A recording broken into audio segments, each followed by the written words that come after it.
Hey everybody, just a quick message from me, what lurks beneath here. I wanted to let you all know that I have just very recently joined the Twitch program and I will be doing live stuff on that here fairly soon. So I will leave a link in the description below and you can go and check that out and I will be giving you all more updates on that. What that's going to look like is I'll be getting on there for maybe a half hour to an hour Monday through Friday. I'm not exactly sure the times yet, but I will be taking user requests and reading stories live to all of you. So without further ado, here's the video.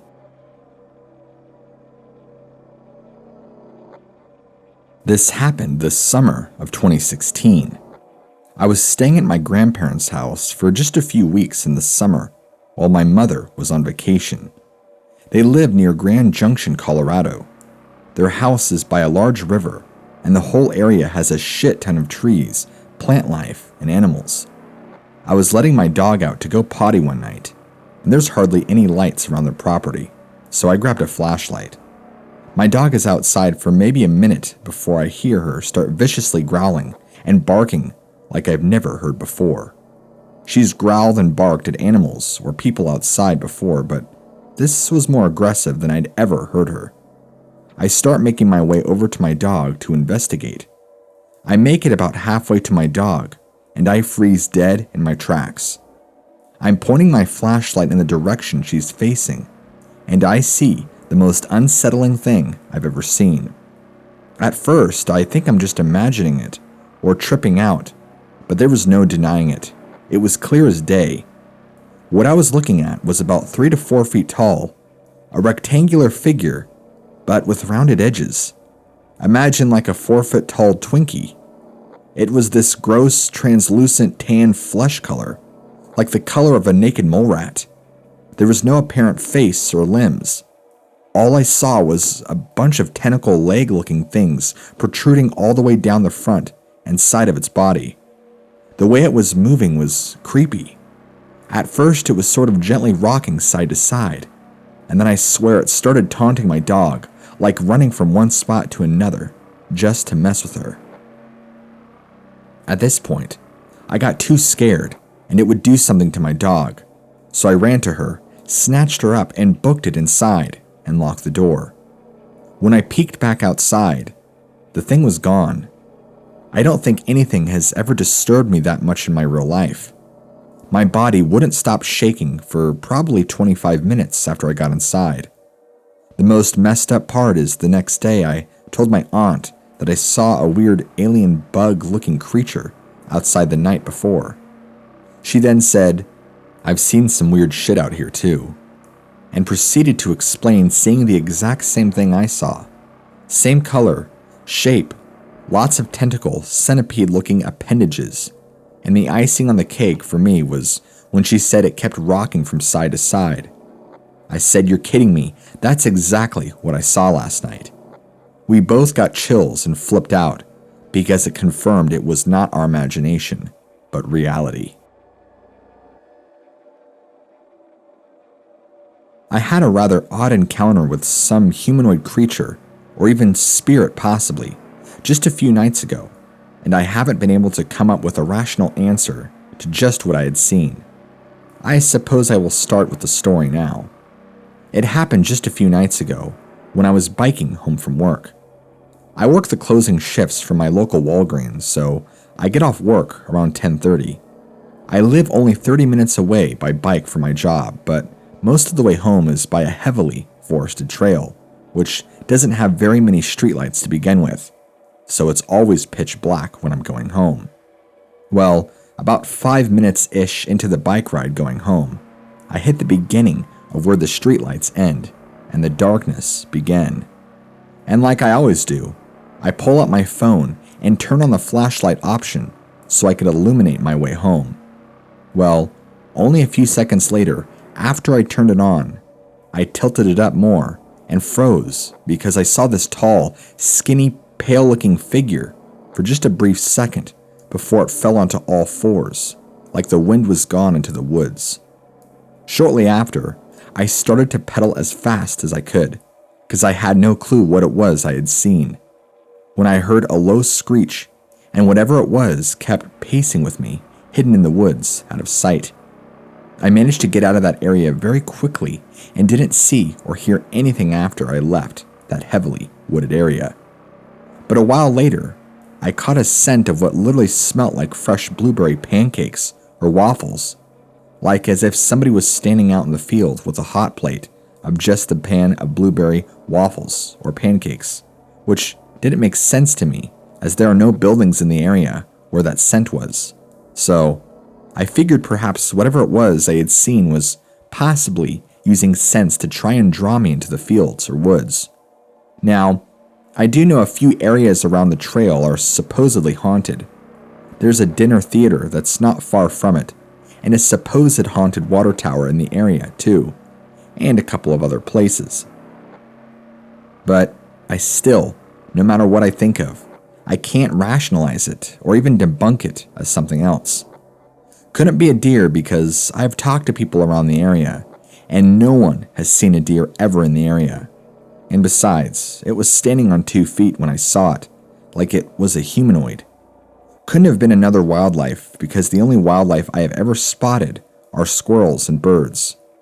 But I figured I would share my experience and see if anyone has had something similar or may know a possible rationalized explanation for what I could have seen.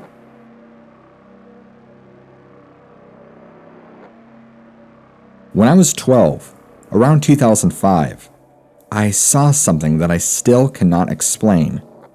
It was night, and I was lying on my bed, enjoying the wonders of three-way calling, when something outside caught my eye.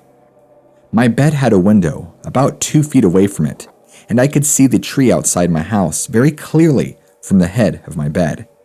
As I ignored my friends, I looked out of my window and watched in shock as a tall, metallic, light blue creature leapt from the base of the tree onto one of the middle branches.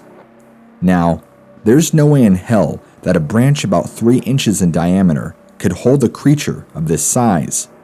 It was over 6 feet tall, smooth skin, muscular build, and strangely shaped facial features. As I lied there, in a mixture of shock and awe, the creature just crouched on the branch, watching me curiously. I didn't feel any fear, just a bit shocked at what I was seeing.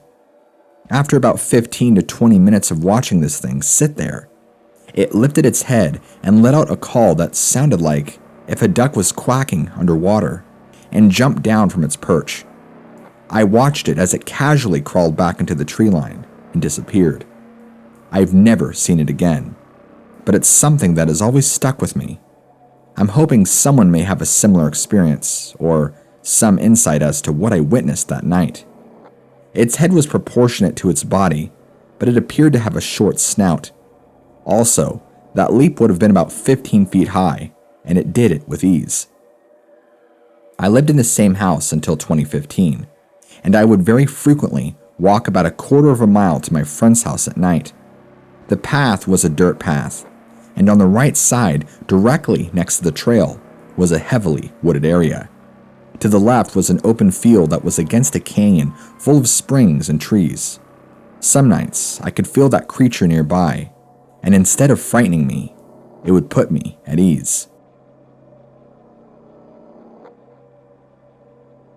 Leadville, Colorado, October 29th, 1880. For some time, past the miners in the vicinity of Grizzly Peak, about 40 miles southeast of this city, have reported the presence of a strange animal different from anything known in the mountains. On a number of different occasions, a creature resembling a man, save for the extraordinary length of the arms and the long shaggy hair that covered this body, has been seen at a distance among the rocks. At first, its existence was supposed to be a myth, and the miners who brought in the story were hooted at and generally disbelieved. Finally, however, there were so many witnesses that it became undeniable that it was fact, that a wild animal totally different from anything known to science or natural history existed somewhere amidst the rocky layers of the adjoining mountains.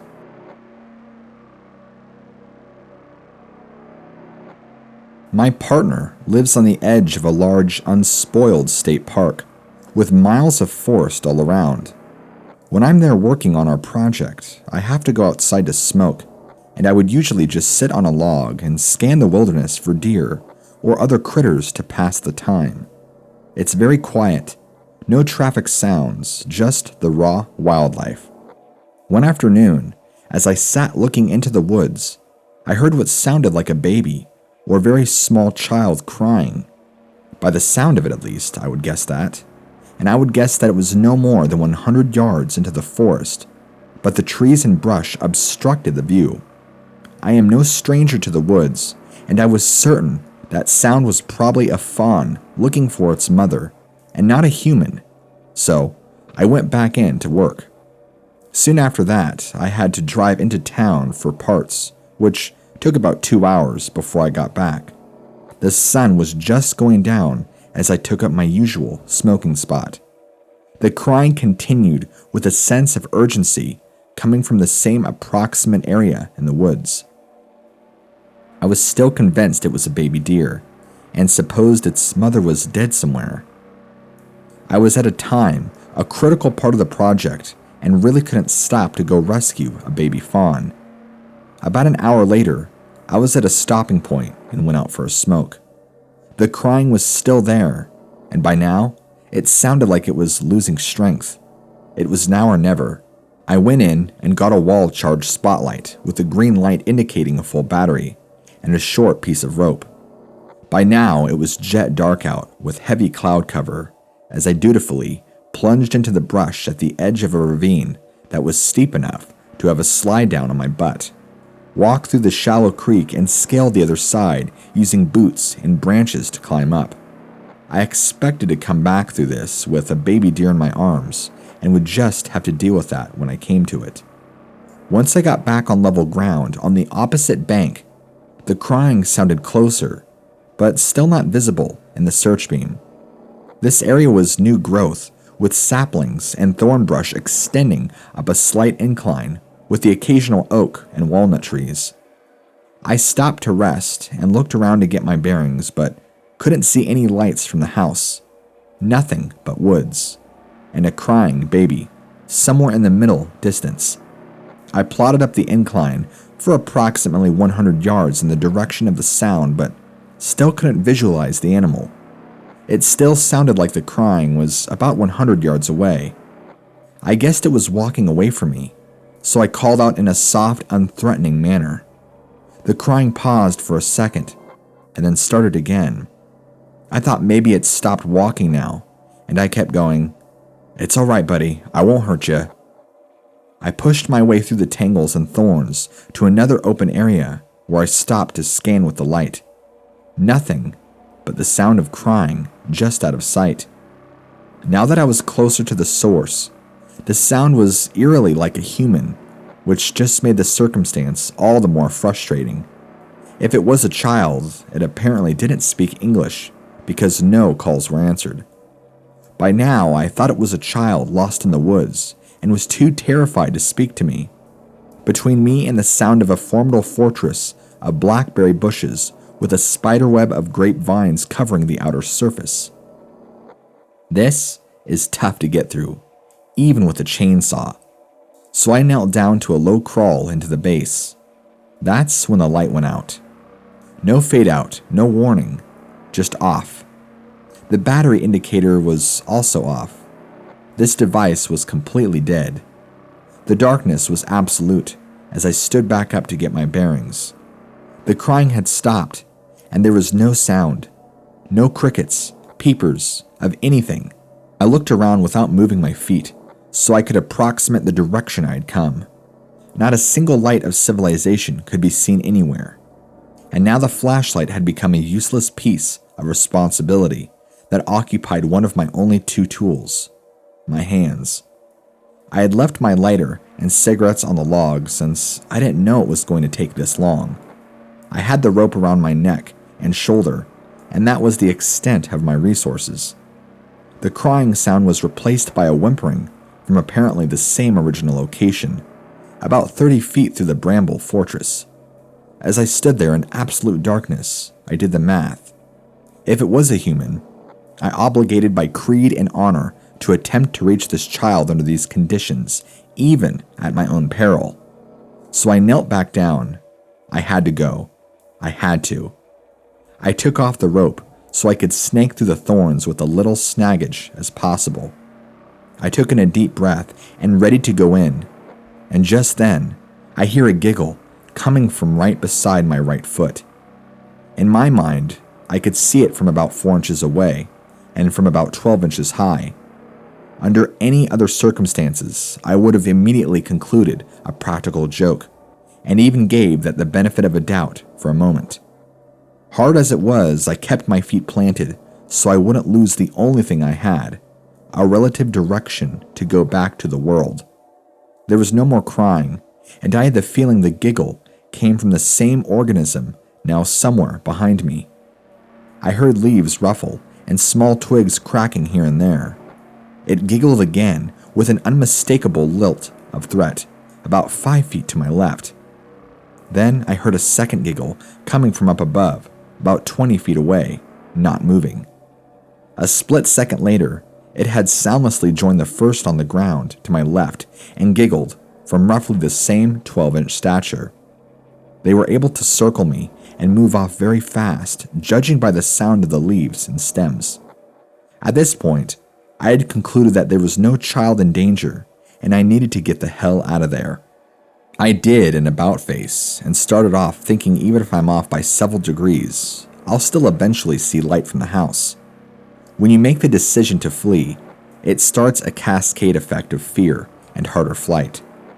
The two entities were staying about 2 feet behind me as I began picking up speed, slamming face first into oaks and plowing through raspberries without regard to ripping and tearing of flesh and clothes.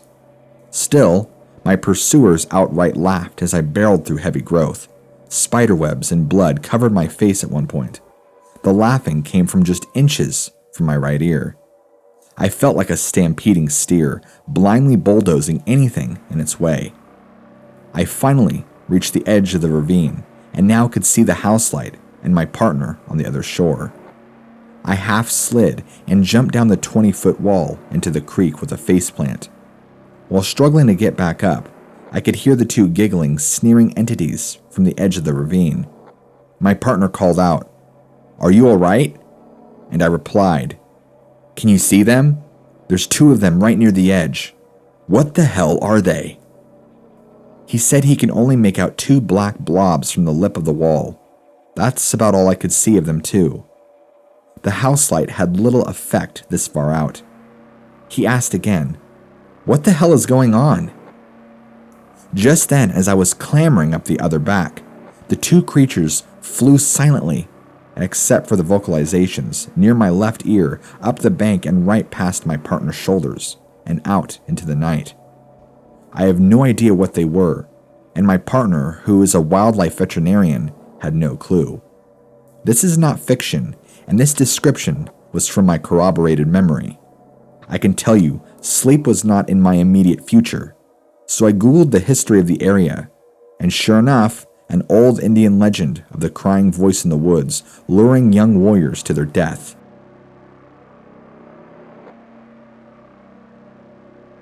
This has left me feeling extremely shook, and I'd love some opinions, especially from somebody with experiences.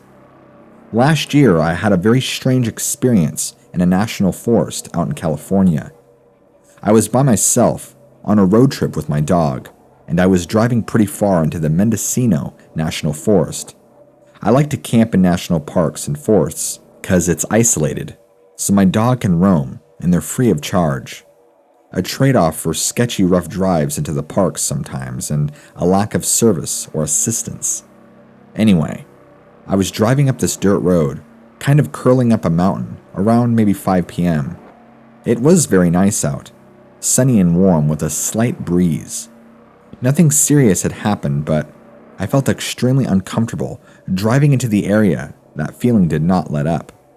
Driving up the mountain, I felt like I shouldn't stay there, and I even texted my boyfriend about it for as long as I could before my phone completely lost service. I was looking for a sign of another person, having been around the area lately, but didn't see anything.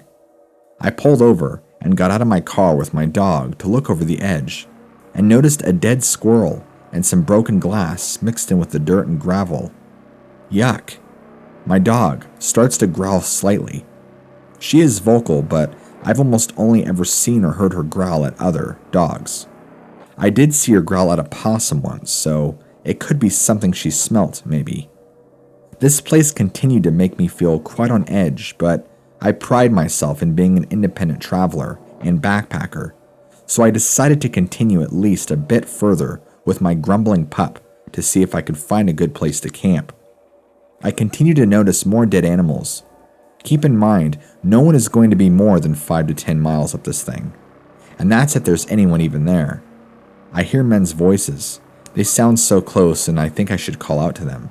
So I stop my car and then kind of freeze up and feel like I shouldn't. I can't really make out what they're saying, and I don't see any signs of people anywhere. And so I get back in my car and continue to slowly drive forward and cautiously look for where any voices could be coming from. I've never ran into other people in a national park or forest when I've gone this deep in. The unsettling feeling grows about the voices, which have sort of come and gone a few times, and I give up and begin to turn my car around. I honestly don't remember how my dog was acting on the way down. I was scared and focused on getting out of there. I just distinctly remember being surprised at her grumbling when we were standing outside of my car. Kind of dangerously quickly, I went back down the mountain, not seeing a sign of anyone. I decided to spring for luxury and get a hotel for the night. I figured I was just fine. Huge and open spaces can be intimidating, I told myself, and the voices could have been echoing from somewhere far off, and they just sounded close. Animals die. Glass gets broken. Nothing happened. Cool. But I remember this place. It sticks with me. Whenever I'm watching scary movies, if I'm walking my dog in the woods at night, nothing compares to the feeling I had driving up that mountain, and it's honestly kind of interesting to me as well as frightening. I recently happened across some information as well as some Native American lore that made me feel extremely uneasy. Fast forward a year, I've mentioned this place to a few people and the haunting vibes it gave me, but nothing much more. Googled the national park once and didn't see anything, but didn't look much either. I like scary movies and things of that nature, hence my fascination with this, so my boyfriend and I were coming up on finishing our road trip just yesterday. There were only 2 to 3 hours left and the sun had set, so we decided to listen to some scary podcasts and YouTube videos. We went from the No Sleep podcast to the X-Files and ended up on a True Stories video dealing with a Native American lore. I'm half paying attention, petting my dog, and playing Pokemon, and I hear the narrator mention Wendigos. Very briefly says that they are and casually mentions that they can mimic voices. I mean it when I say the most horrible chills I have ever had in my life crawl down my spine. I stare at my boyfriend and ask him if he remembers that national forest that I was freaked out about last year. He says he does, and he reminds me that he texted me. I was probably close to a Wendigo. I remember him saying that, but didn't know much about their lore and thought he was just being funny, like, yeah, Bigfoot is probably stalking you, or some other dad joke.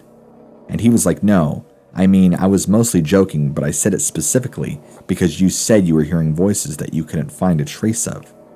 I feel strange, and I start Googling Wendigos, etc., etc. They are allegedly able to mimic human voices, and they would live up in that sort of area. It just all matched up. Obviously, there's a ton of questionable info out there, but I try to find more reputable websites and authentic experiences. I then specifically looked up missing persons in the area, and the first headline that catches my eye is another family goes missing in Mendocino. And I went through different websites and news articles of people going missing, but they are all a little hidden underneath national park websites and pictures of trees. I remember looking up the forest about a year ago and didn't see anything, and realized that these stories didn't seem to be talked about too much, which also piqued my intuition. It was stated that well over 100 people in the past 8 years have gone missing and never been found, on top of many which were found dead. It just has my intuition super spiked. Remembering how unsafe I felt and how much I wanted to get out of there terrifies me. I felt so uneasy about what I was hearing, and to this day, my dog and I are very close.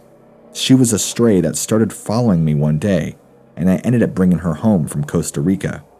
So her little growls along the way, which makes me feel like there was something wrong. Even though it was just a storytelling video, those stories originate from somewhere. I have done a lot of solo traveling, both in and out of the country, and I have never had such a bad feeling, on top of seeing an unnecessary amount of dead animals in a national forest, which just seems strange. I don't think I'll be doing any more solo traveling, unless it's around civilization,